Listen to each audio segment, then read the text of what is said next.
एक चिट्ठी जिसने खोल दिया एक ऐसे कातिल का राज जो खुद पुलिस के पास रो रो कर अपनी पत्नी को ढूंढने की गुहार लगा रहा था।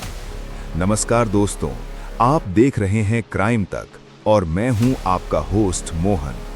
लेकिन कहानी शुरू करने से पहले अगर आप ऐसी सच्ची, रहस्यमयी और चौंकाने वाली क्राइम स्टोरीज देखना पसंद करते हैं तो वीडियो को लाइक करें, शेयर करें और चैनल को सब्सक्राइब जरूर करें, क्योंकि यहाँ हम लाते हैं वो सच्चाई जो अक्सर छुपा दी जाती है।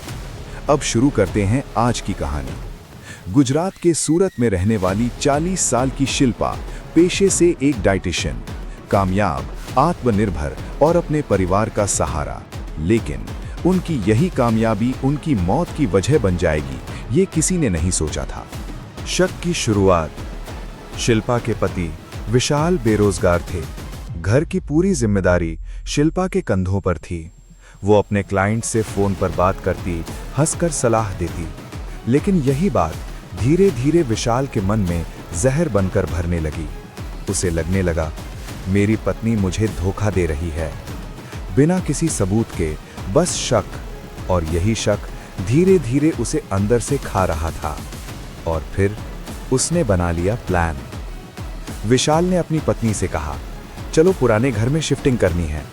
शिल्पा को जरा भी अंदाजा नहीं था कि वो अपने ही मौत के जाल में जा रही है। 20 अप्रैल, मौत का दिन। जैसे ही शिल्पा उस पुराने घर के अंदर गई, पीछे से दरवाजा बंद, दुपट्टा गले में, और कुछ ही सेकंड्स में सब खत्म। एक सांस और जिंदगी खत्म। हत्या के बाद विशाल ने लाश को एक पुराने संदूक में डाला और फिर ऊपर से सीमेंट भर दिया, एयर फ्रेशनर लगाया ताकि किसी को भनक तक न लगे। इतनी ठंडी सोच, इतनी खामोश प्लानिंग, और फिर सबसे बड़ा झूठ। हत्या के बाद वो पुलिस स्टेशन गया और रोते हुए बोला, मेरी पत्नी गायब हो गई है, उसे ढूंढिए। एक तरफ कातिल, दूसरी तरफ मासूम पति का नाटक। लेकिन एक चिट्ठी ने सब बदल दिया।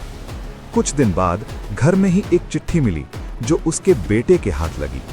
उस चिट्ठी में लिखा था कि मैंने ही अपनी पत्नी की हत्या की है। बस यहीं से खेल पलट गया। पुलिस की एंट्री। पुलिस ने जांच शुरू की, पुराने घर तक पहुंची, और जब संदूक खोला गया तो अंदर से मिली शिल्पा की लाश सीमेंट में दबाई हुई। आखिर में विशाल गिरफ्तार हो गया। अब पुलिस कस्टडी में है और रो रहा है, मेरे बच्चों का क्या होगा।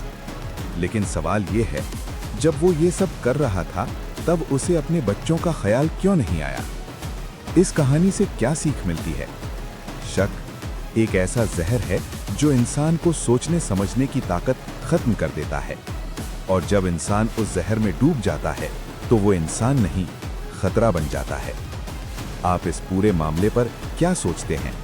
क्या सिर्फ शक के आधार पर इतनी बड़ी सजा देना सही है? कमेंट करके जरूर बताइए। मैं हूं मोहन, मिलते हैं अगली कहानी में। तब तक सतर्क रहिए, सुरक्षित रहिए।